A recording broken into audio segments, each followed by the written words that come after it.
আমি এই দুনিয়ার বুকে আর বেঁচে থাকতে চাই না। তুমি যে জান্নাতে যাবে সেই জান্নাতের ভিতরে আমি বেঁচে থাকতে চাই। বলতে পারি না বাবা নবী প্রেমে কোনো দিনে রোজক যাবে না, বাবা নবী প্রেমে কোনো দিনে রোজক যাবে না।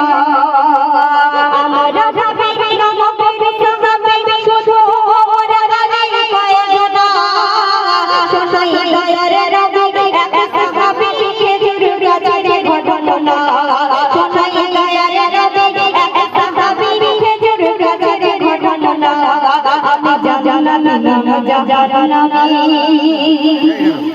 আল্লাহর রাসূল দুজাহানের বাদশা যখন মসজিদের ভিতরে নামাজ পড়িয়ে বসে বয়ান করছে, দেখছে কোথা থেকে একটা কান্নার আওয়াজ ভেসে আসছে। আল্লাহ রাসূল দুজাহানের বাদশা সমস্ত সাহাবীদের বললেন, দেখো তো কোথায় থেকে কান্নার আওয়াজ আসছে। তারা সবাই কোথায় খুঁজছে সেই উদ্দেশ্য করে শায়ের লিখতে শুনুন।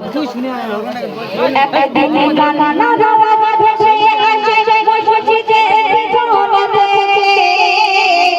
একদিন কান্নার আওয়াজ ভেসে আসে মসজিদের নবীজির গানে। সাহাবীরা চমকে গেল সেই আওয়াজ শুনে, সাহাবীরা চমকে গেল সেই আওয়াজ শুনে। কেন? মানুষের মতো পুকুরে রেখে জোরে জোরে নবীর আদেশে সাহাবীরা খোঁজে চারিধারে, নবীর আদেশে সাহাবীরা খোঁজে চারিধারে। বহু খোঁজার পরে চোখে পড়ে মসজিদের পিছনে,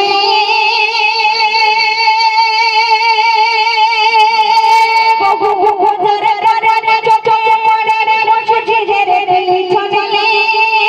ছোট মারা খেজুর গাছের খুঁটি কাঁদে অঝর নয়নে, ছোট মারা খেজুর গাছের খুঁটি কাঁদে অঝর নয়নে। ওই কান্না শুনে নবী বলে, তোরা কান্না নামা না, আমি নবী কোনোদিন কারোর ব্যথা সইতে পারি না, আমি নবী কোনোদিন কারোর ব্যথা সইতে পারি না, আমি জানি। যখন সমস্ত সাহাবীরা খুঁজতে খুঁজতে দেখছে মসজিদের পিছনে একটা শুকনো মরা খেজুর গাছের খুঁটি অঝর নয়নে কাছে, সেই খুঁটিটাকে এনে আল্লাহ রাসূল দুজাহানের বাদশার কাছে দিলেন এবং বললেন, ইয়া রাসূলুল্লাহ, ইয়া হাবিবাল্লাহ, এই মরা খেজুর গাছের খুঁটি থেকে এমন কান্নার আওয়াজ আসছে। তখন আল্লাহ রাসূল দুজাহানের বাদশা সেই খুঁটিটাকে জড়িয়ে ধরে বলছে, ওরে তোরা অমন করে কাঁদিস না, আমি নবী কোনোদিন কারোর দুঃখ ব্যথা আমি সইতে পারি না, তোরা অমন করে কাঁদিস না। তো তারপরে কি ঘটছে শুনবে। খেজুর গাছের খুঁটির কথা বলে ও দয়াল নবী, আমি ওই মেম্বারের সোজা খুঁটি ছিলাম লাগাতে তুমি, আমি শান্তি পেতাম নবী তোমার ছোঁয়ায়, যখন আমার গানে দিলে বুঝিতে এখন পাপা হলো আমায় দিলে ফেলে, বুঝিতে এখন পাপা হলো আমায় দিলে ফেলে। যখন আল্লাহ রাসূল দুজাহানের বাদশা ওই খুঁটিটাকে জড়িয়ে ধরল, তখন তার কান্না থেমে গেল আর আল্লাহ পাক তার জবান খুলে দিল আর বলল, ওরে আল্লাহ পাক যখন সেই খেজুর গাছের খুঁটির জবান খুলে দিল, তখন একটু বলছে, ইয়া রাসূলুল্লাহ, ইয়া হাবিবাল্লাহ, আমি আগে এইখানে খুশি হয়েছিলাম এই মসজিদের ভিতরে, আর আমি আমার ভাই হালাল দিয়ে বয়ান করতে আমার ভালোই ভালো লাগতো, কিন্তু আজ এই মসজিদ ফাঁকা হয়ে গেছে, তাই আমার ভালো লাগে না, আমাকে তুলে বাগানে ফেলে দিয়েছে, তাই তোমার সোনার চাঁদ মুখখানা দেখতে পাই না, তাই আমি অঝর নয়নে কাঁদি। তো তারপরে কি ঘটছে শুনবেন। তোমার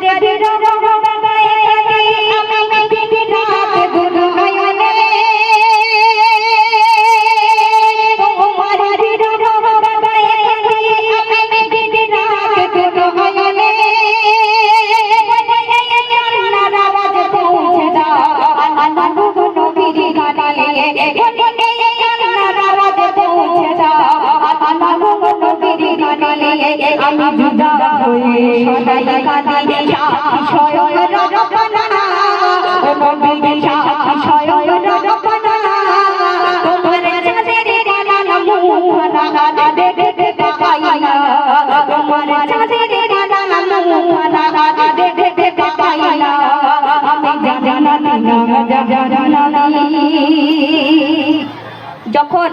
খেজুর গাছের জবান খুলে দিল আল্লাহ পাক, তখন ওই খেজুর গাছ বলছে, ইয়া রাসূলুল্লাহ, ইয়া হাবিবাল্লাহ, যখন এই মসজিদ কাঁচা ছিল তখন আমাকে খুঁটি করে রাখা হয়েছিল, আর তুমি আমার গায়ে হেলান দিয়ে বয়ান করতে আমার বড়ই ভালো লাগতো। কিন্তু আজকের যখন এই মসজিদ পাকা হয়ে গেছে, এই খুঁটিকে তুলে নিয়ে অন্য জায়গায় ফেলে দিয়েছে, তাই আমার আর ভালো লাগে না। তোমার সোনার চাঁদ মুখখানা আমি আর দেখতে পাই না, তাই আমি বিরহে কাঁদি।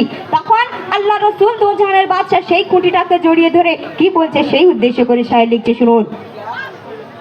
দয়ারে নবী মায়ার নবী, দয়ারে নবী মায়ার নবী, গাছকে জড়িয়ে নিল তুমি, আর সাথে সাথে খেজুর গাছের ডানা লাগালো তুমি, আর সাথে সাথে খেজুর গাছের ডানা লাগালো তুমি।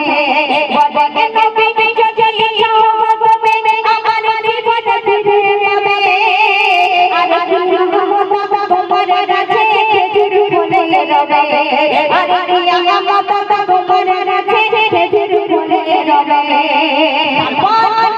ওই খেজুর গাছ ছেড়ে ওই খেজুর গাছ তলে তখন আর যাই না জীবন আমি, তবে তোমার কাছে ছোট দাবি আছে ও দয়ার নবী, তবে তোমার কাছে ছোট দাবি আছে ও দয়ার নবী। আমার দিদি মাঝে প্রীতি জমেছে ওই প্রীতি বাসনা, আমার পায়না বিধা যায় না জানো, বেহে যাবে গানা, আমার পায়না বিধা যায় না জানো, বেহে যাবে গানা। আমি জানানা বলতে পারি না, তবে নবী প্রেমে কোনদিন দোজখ যাবে না। যখন ওই গাছের জবান খুলে গেল, ওই গাছকে আল্লাহ রাসূল যখন গাছের জবান খুলে গেল, আল্লাহ রাসূল দোজাহানের বাদশা অনেক কথা বলার পরে তখন বলছো, গাছ তুমি যদি আবার জীবন ফিরে পেতে চাও তোমার জীবন আবার ফিরে পাবে। ওই খেজুর গাছ আল্লাহ রাসূলকে বলেছিল, ইয়া রাসূলুল্লাহ, ইয়া হাবিবাল্লাহ, আমি এই দুনিয়ার বুকে আর বেঁচে থাকতে চাই না, তুমি যে জান্নাতে যাবে সেই জান্নাতের ভিতরে আমি বেঁচে থাকতে চাই, আর আমার গাছে যেন খেজুর ফলে থাকে, তুমি ওই জান্নাতের ভিতরে ঘুরবে ফিরবে আর আমার গাছ থেকে একটা করে খেজুর পেড়ে খাবে, আর আমি তোমার ছায়া দেব, বাতাস দেব। তো তারপরে কি ঘটছে শুনবে। আমি চাই না জীবনে ফিরে পেতে আরে পৃথিবীতে, আমি থাকতে চাই নবী তোমার সাথে, তুমি থাকবে যে জান্নাতে, আমি ছায়া দিয়ে মায়ার নবী দেখো নয়ন ভরে, আর আমার গাছের খেজুর তুমি খাবে জান্নাতের ভিতরে, আর আমার গাছের খেজুর তুমি খাবে জান্নাতের ভিতরে। আর সাথে সাথে ওই এলো ও দয়ার নবী, ওই খেজুর গাছ তোমার সাথে যাবে, আর খেজুর গাছ তোমার লাগাবে, তোমার সাথে যাবে জান্নাতে, খেজুর গাছ তোমার লাগাবে। ওই খেজুর গাছ নাম পেল সেদিন আল্লাহ পাক ভালোবেসে সেই খেজুর গাছকে কি নাম দিয়েছিল। আমরা যখন ইন্তেকাল করে যাব, যখন জান্নাতে যাব, জান্নাতের ভিতরে কোন ফল খাবো সেই ফলের নাম হচ্ছে ওই খেজুর গাছ। সেদিন থেকে আল্লাহ পাক কি নাম দিয়েছিল সেই নাম সে লিখতে ছিল। ওই